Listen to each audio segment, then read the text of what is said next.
either live by the gun or you die by the sword.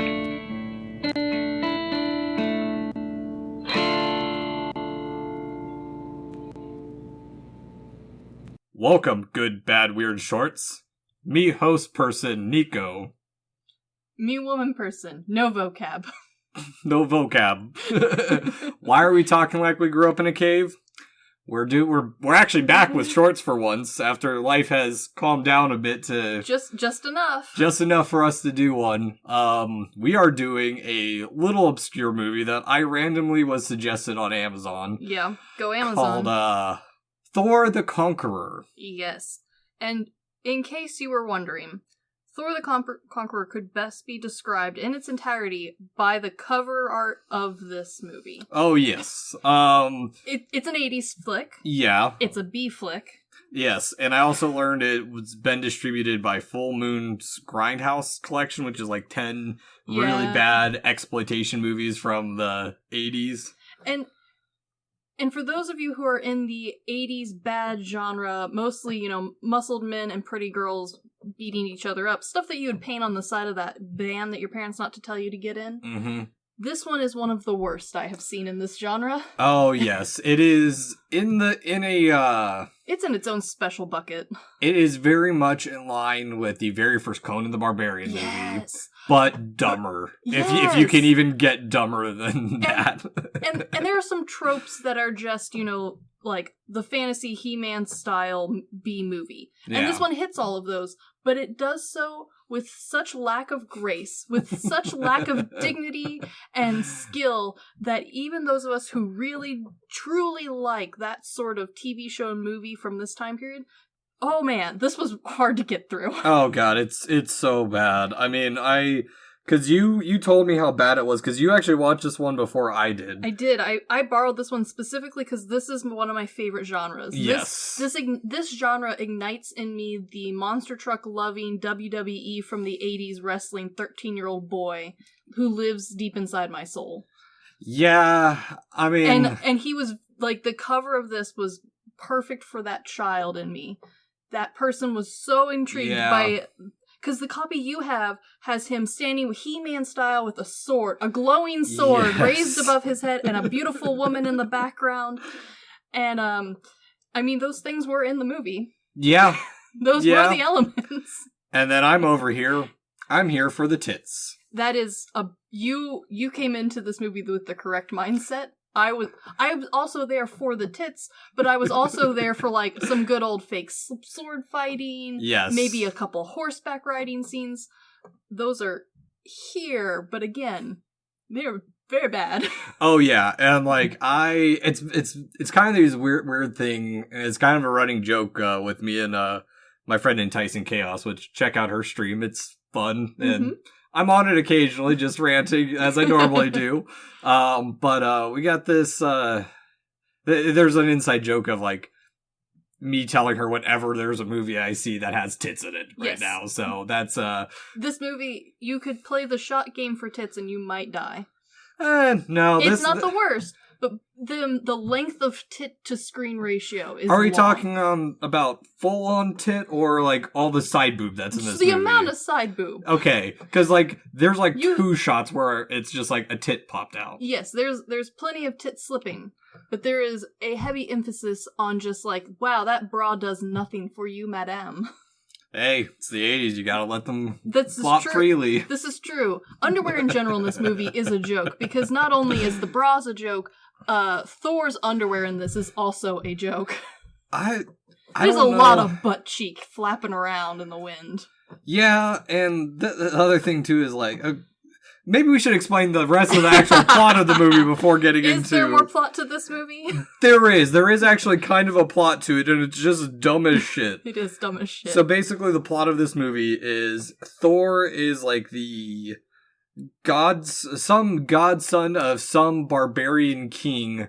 The prophesized child. Yeah, his dad's killed in the very beginning of the movie. Yeah, we waste no time murdering his family. And only once Thor has learned he has killed a man and learned the carnal knowledge of women. Is he able to go out and conquer the world? Truly conquer. That is it. And granted, 80s action flicks, that's a standard thing. This one takes it to a caveman level ability that even I, as a 13-year-old boy soul, was like, this is weird. Yeah, because, like, that entire plot I described is the first, like, 15 minutes of the movie, and then the rest of it's, like, almost an hour of Thor just kind of wandering around, having sex with his chick and killing people. Yes, and it's kind of weird because Thor is basically raised by a owl person. Wizard. Sure. He's a wizard. He's something. He is a wizard who could not teach him to speak, taught him the ways of war, but wouldn't teach him magic because it was his last thing he held over Thor for some reason, like he was afraid of him or something. The costumes in this are fine with the exception of the Birdman's. I, on the other hand, love his costume. The shoulder pads are too big. But I like how, like, raggedy and, like, weird he is. He just looks like... so disgusting. Yeah, he looks like that weird uncle who, like, occasionally comes out of his hut in the woods with his staff only to watch Thor screw. And only because he ran out of moonshine. Yeah. Yeah. The rest of the costumes are fairly standard. It's a lot of, like, fake lingerie, a lot of leaves plastered over nipples, a lot of fake skin just hanging on by a wisps of thread. My favorite one is, when he goes to fight the virgin Amazon women. Yes, and this movie has a weird, like, emphasis on the women. Like, that's always a theme. Yeah. But there's only two kinds, and in this world, all women also, like, they're like another species of dumb. Yeah. Like, the amount of dialogue the women are given is not just like, oh, she doesn't speak. It's like, wow, she's Patrick Stardom. Which is impressive because they're actually some of the smartest in the whole damn movie. Yes. The only one who has a clue of what the hell is even going on is the owl dude, because he is the only one who narrates anything, and it's like Thor right here, and he's like, But I told him what he was to expect here, and he looked at me like he didn't understand. It's like, because he probably didn't. Yeah. Basically, it is. Thor lived under a rock and is actually a pebble brain. Yeah, and all of the women in this movie are also like rocks for brains. Yes. The only one with any brains at all is Owlman, who creepily watches in the corner. Yeah, exactly. Yeah, that's the plot to this film. But going back to the Amazon women. Thor just straight out kills, like, all of them just to get to the queen. And what I wanted to bring up about their costumes, the baskets. Yes, what? I don't know what that was about either. It made me think of, like, when I played Legends and Ghost of Tsushima, like, my character that I ran around with the basket head or, like, some helmet and just a loincloth. It reminds me of, like, if you were allowed to make your Skyrim character after the 50th time you've played them. And you're like, I'm just gonna have a basket for a hat. Yeah, no, I'm gonna run around in a loincloth and a basket, I'm gonna go beat up God. Yeah, basically. And, man, I mean, the movie is just so... I mean, it's all over the place. Yeah, it's not nonsensical, it's just straightforward... No, it is nonsensical, it just doesn't... It's nonsensical in the sense that, like, the plot elements written down on paper to whoever wrote them probably made sense. Mm-hmm. But because, A, we have a terrible narrator... None of our characters speak real language. And, like, we don't have anything to, like, pull thoughts from anyone. No, there are people who do speak the language. It's just not Thor. Specifically, the people Thor conquer in this movie is this group of... What did they call them? Like, girly men or something? Learned people is what they should have called them. But basically they call them sissies because they know how to speak. They book smart. They know how to fight war. Yeah, they're the only ones who, like, make any logical sense, and don't worry, we kill all of them really quickly. Yeah, they get conquered real fucking quick. No, they don't, because it takes, like, forever to even get to them. And then we spend, like, because, like, even then, like, Thor's just, like I said, just traveling around the countryside. Yeah, he's killing and screwing. Just murdering everyone he runs across. And getting his ass whooped quite a bit. He does get his ass handed to him. The thing that cracks me up, though, is, like, clearly written down on paper, the plot to this made some sort of sense, because I'm sure somewhere in there it was like, and then Thor's enemies, being so terrified of him, ran away. Yeah. But, like, that's not ever explained, so you just get to watch a man jaunting around a hillside and a bunch of people looking at him like he's a god, and then leaving. Well, okay, so at that part, the reason he is a god is because he has a horse. Which aren't to be invented for a couple thousand years? Yeah. Question mark? That just gets randomly summoned by Wizard Dude. Yes. But, I like Horse. Horse is my favorite character. Horse is in the movie for 15 seconds. Yeah, it's barely in there. But, like, there's just... And I brought this up to you because you asked me to text you every random shit I thought about this movie. I enjoyed your, like, long text rant of nonsense. Because because it'd been a while since I watched this. Yeah. So as you were getting to parts, you'd be like, the fuck is this crap? And I'd be like, oh god, I forgot all about that piece. Oh yeah, like that part where, so after Thor gets his land, the owl dude says, but Thor was not ready for his arch nemesis Newt. Yes. And this is like an hour into the movie, and it's like, who the fuck is Newt? Yeah, we were just supposed to know who Newt was this whole time, but like, nope, no idea who this man was, and now we gotta go fight him. Yeah, well, yeah, it's just so... The other thing that really bothered me, and I don't know if it bothered you or not, is this movie is titled Thor the Conqueror, right? Yes. The Conqueror part in the title makes perfect sense. That is literally all this movie is him conquering random shit. They named him Thor, and the first, like, 3/4 of the movie, we are upgrading weapons left and right. Yeah. He goes from a rock to a stick to a bigger stick. Yep. He finally gets a sword and a shield and then, like, an axe club thing. And I was like, oh, this is it. He's gonna get his hammer and, like, we'll tie it all back into Thor. And it doesn't even have to be a tight tie. I'll take just a man with a hammer running around shirtless. That's Thor. Yeah. No, he never gets a hammer. No. He never freaking gets a hammer. No lightning powers. Why is his name Thor? I don't know. I think it's just like some... They just picked a name. Some name that people can relate to draw people in. And I think... Because I asked you about this, because I wasn't sure, and I'm not... this is a short, so I'm not doing a whole shit ton of research for this movie. This movie doesn't deserve it. But it is an Italian movie, and the lip syncing is not very good. No, but honestly, like... It wasn't until after I had watched it, and you were like, yeah, by the way, it's an Italian film, that's why the lips don't sync. I've watched so many bad 80s films where the audio's just off, and they're not Italian, that I didn't notice. Well, I noticed it right away, and, like, just, it was one of those things where... it's off a lot.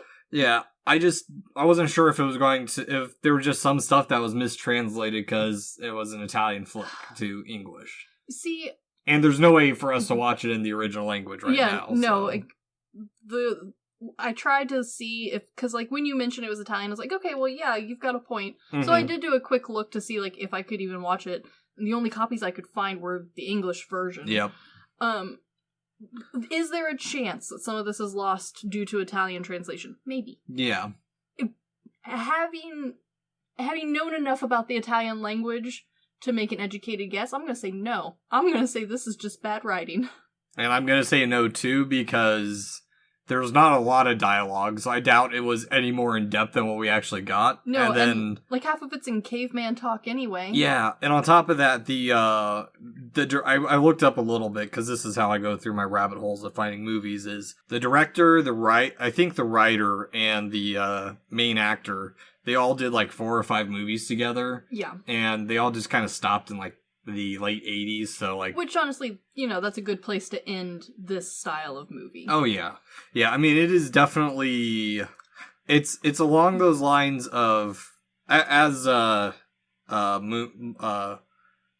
Moon, Cinema, I forget their actual name, the people who released this to the U.S., this is part of their Grindhouse collection, which of course includes, like, Necropolis, Women in Cages, and White Slave, like, those kind of Grindhouse movies that are right up my alley, so... And then there's this one, which, like, isn't necessarily incorrect, but also, like, I wouldn't throw it immediately in with all those. No, I mean, it is... I mean, does it meet the check boxes?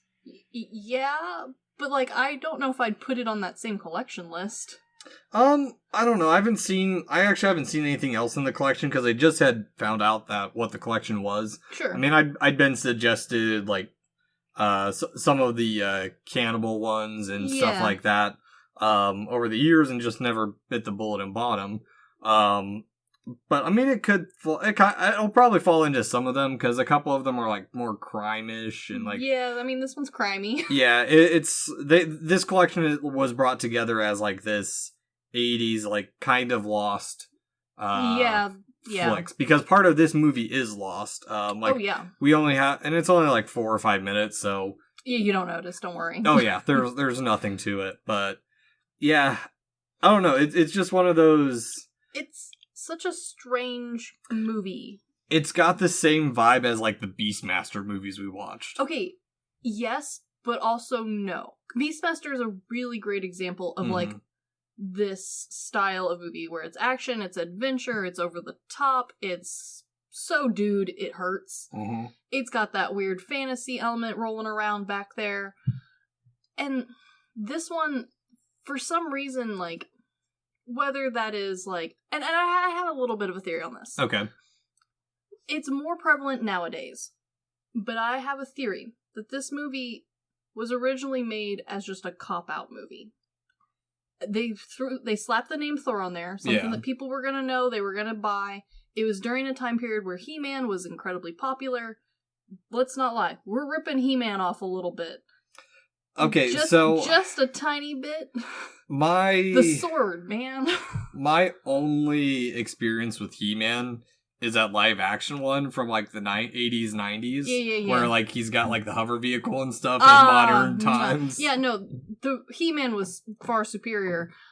But there is a quality and like a style of film that He-Man, Conan the Barbarian, She-Ra, that whole genre had a look to them, and this movie is trying very hard to play off of that idea without actually putting any work into that. Yeah, and well, I think there's something to it, because I was kind of scrounging around for, like, knockoff-ish, like, Lord of the Rings style, and that's kind of like where I feel Conan has that nice little niche. Yes, is that definitely. It's kind of trying to be an epic like Lord of the Rings, but it's not, specifically because, like, the Lord of the Rings we had up until the 90s was the cartoon ones, and those were beautiful. They're interesting. Some good old lazy eyes. And that recently found 80s Russian Lord of the Rings. Yeah, someday I'm gonna figure out how to watch that. It's on YouTube. I'm gonna go do it. It's so bad. I watched parts of it, and it's just. Yeah, but this was a thing, and it wasn't thought of like how we think of it today with bootlegging. Mm-hmm. Like nowadays, if you see something that's like, example, Found Dory, and it's got a blue fish on it, you're like, wow, this is clearly ripping off Finding Nemo. Yeah. Back then, though, this was just like, we made it. Yeah. You be the judge, sort of thing. They put in just enough work for it to feel like, okay, yeah, this is its own thing, but also it's not. This is clearly ripping off of a lot of things, but without any effort. Oh, yeah. I mean, and I think that is kind of where, like, what little charm this movie has is in its stupidity. Is just, like, how dumb it is. Just because, like, the magic is very just kind of, like, convenient of, like, Thor, you'll become the, that's fucking right, because the whole plot of the movie is, like, Thor may have conquered, but the real growth comes from working the land, as most warriors will never understand. And it's like, what the fuck did this come out of? Because like, he's suddenly a farmer? Yeah, because there's that part where the owl dude pulls Thor away from his woman to, and there's polygamy in this. There's a lot of polygamy. There's a lot of polygamy in this movie. I forgot about that part too. Amount. Which, Thor's first side chick is like, or first chick is just like okay with it. Yeah, she's fine with it. One of the chicks that he has even a minor amount of interest dies at one point. Like, not even a few minutes after he lays eyes on her, she just did. I can't remember if he kills her or somebody else kills her. He does kill her, because it's in that very first one. I think her name is only known as Slave Girl. Yeah, what the hell? Yeah, because that's when he just randomly goes to kill the barbarian tribe that killed whatever dude she was with. This movie is a mess. It is a hot mess. Oh, yeah. And I'm saying that from a special place of hot mess, because I like the 80s hot mess movies, but there's a certain level of charm and creativity that those brought, that, granted, they were filling a niche that, like, especially back then, we didn't really have for the big mainstream movies. Mm-hmm. Fantasy wasn't as popular as it is now. This kind of fantasy, where it's like over-the-top, ridiculous fantasy, no one's gonna spend the money to put in the special effects for that, because that would have been expensive. Oh, yeah, and it's super low budget. Oh, yeah, and all of these were, for the most part. And a lot of them were pulling, like, the only place a lot of these had really good following was TV shows. Again, low budget, but you could at least recycle props. Yeah. And so, yeah, was this genre filling a very specific niche? Yeah. Was it bad because of that? Yes. Is this at the bottom of that bad barrel, though? Oh my god, yes. Oh, yeah, it's even worse, because, like, even the time it's in is just like, this would have been really railed on by critics. And the thing that I really don't fully understand why it chose to go the way it did, and we've already talked about it a little bit, Thor is not a hero in this film. He is a murdering, raping asshole. He's a conqueror. Yes, he is a dumb, loose interpretation of Conqueror. He will conquer the land and the women. Yes! And I understand wanting to go in and make a cheap, low-budget fantasy flick that you get to look at a man's ass and a bunch of titties. I totally understand that. Oh, yeah. This movie, though, ruins the titties. Yeah. Do you get to see butts and all that? Yes, throughout the whole thing. There's just kind of a constant stream of some body part that you can look at. But then you get to sit there the entire time being like, oh yeah, she doesn't want to be here. Well, she doesn't want to be there until she has been conquered. Yes, and then suddenly, like, we're super into Thor? Well, like, okay, so... It is a weird play on a very specific power dynamic that I think most people who are into just watching for some tits and ass are not here for. It is. And I'm gonna go a little bit into, like, my thoughts on, to try and add some intelligence and logic to this movie. I would love to see that happen, because the only intelligence I have seen throughout this whole thing is occasionally the nuggets of wisdom Owlman brings to the table. And even then, the nuggets are like, yes, Thor, do that. I like that. Or, Thor, this creature will someday be called a horse. And you're like, you're correct.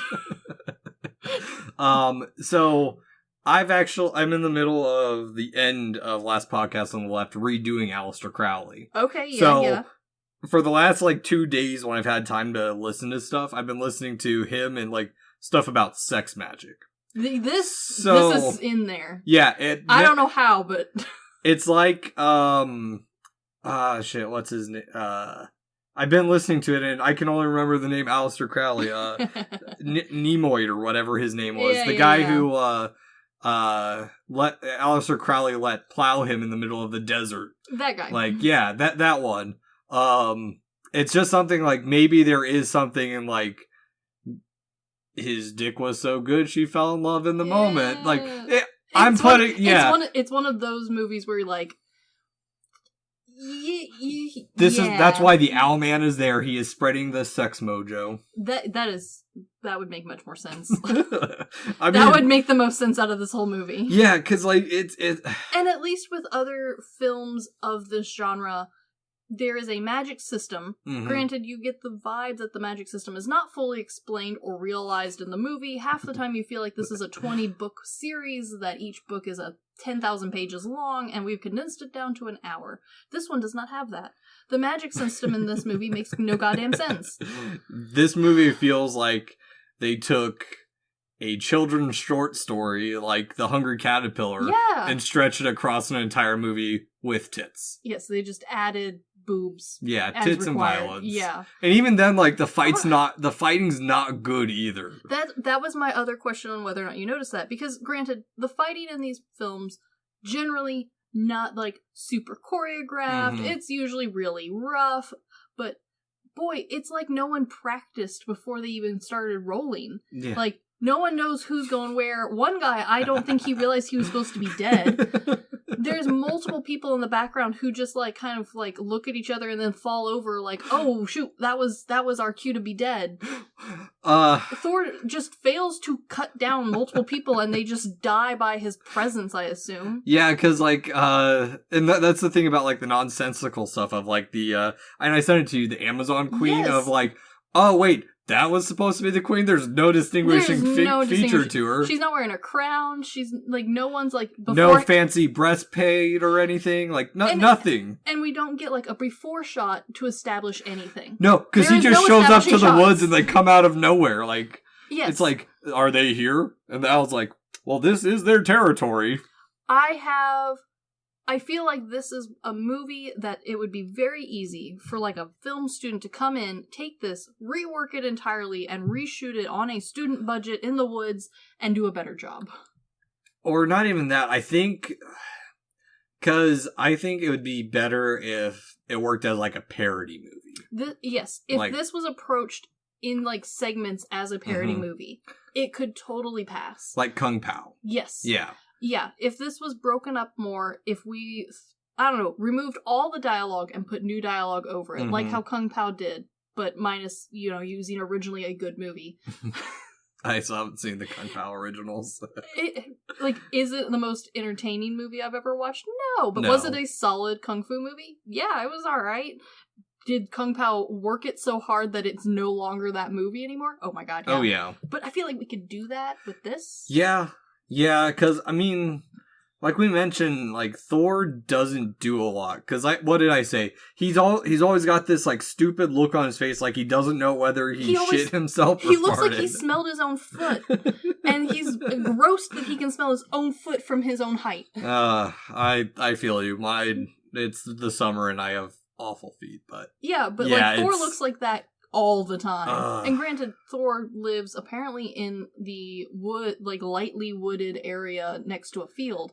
So oh yeah, that's the whole thing. I think there's only like every shot in the woods is like in one of two locations, like right next to each other. You feel like there's a bypass behind Thor. Oh yeah. Like straight up, this isn't a deep woods. The trees are not big. They are little baby sticks. And they have like mowed an area down to call it the clearing.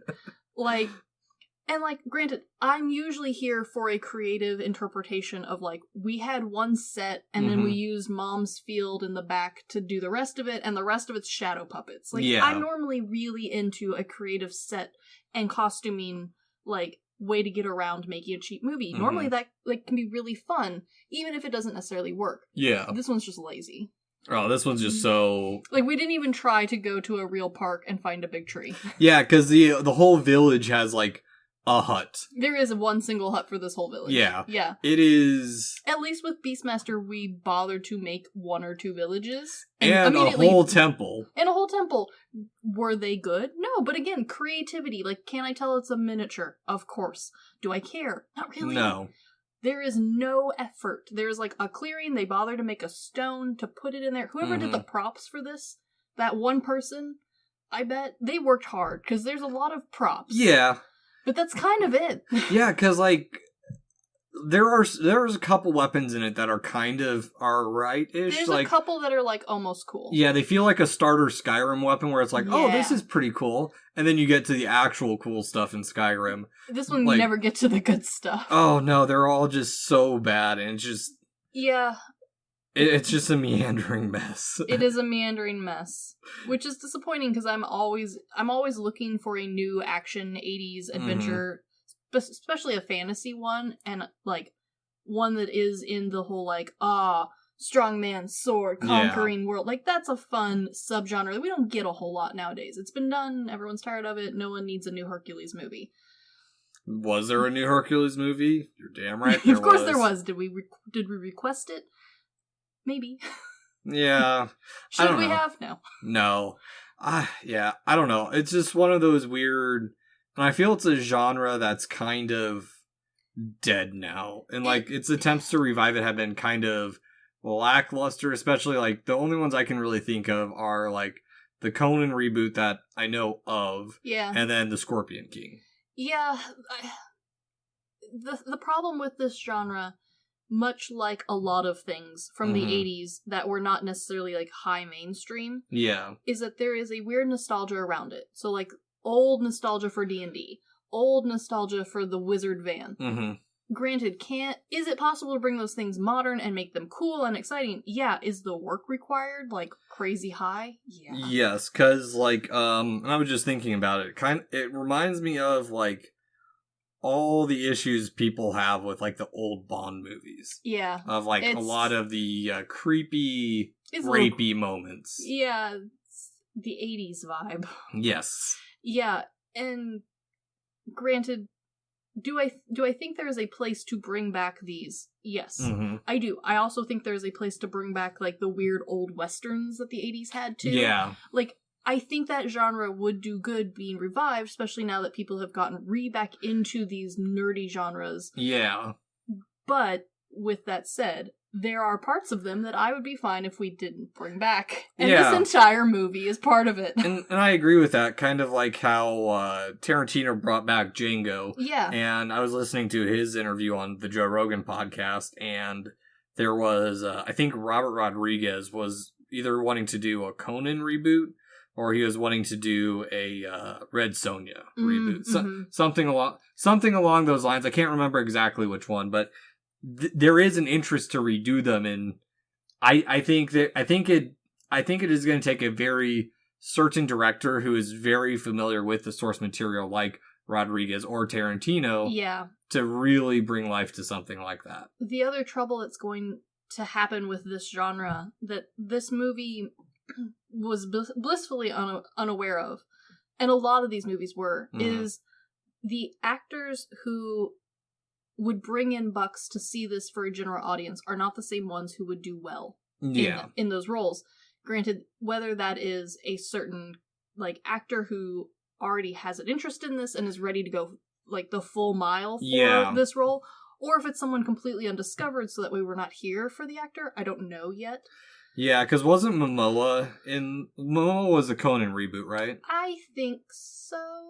Yeah, I don't remember. I mean, and it's kind of this weird thing because we do want some of these reboots, but we're also kind of wanting something original, because I know that's been the issue with a lot of stuff, is it's tried to play on nostalgia too heavy, and it's a bit too heavy-handed in it, and just doesn't bring anything new to a realistically dead genre. Yeah, and I think this movie explains why this genre is dead. Oh yeah. Just real nicely. Wraps it up real good. Oh yeah. It's beating that dead horse real hard and heavy. Yes. The one horse that exists. One single horse that lives in this world. Yeah, so at the end of it, Chris, do you recommend watching Thor the Conqueror?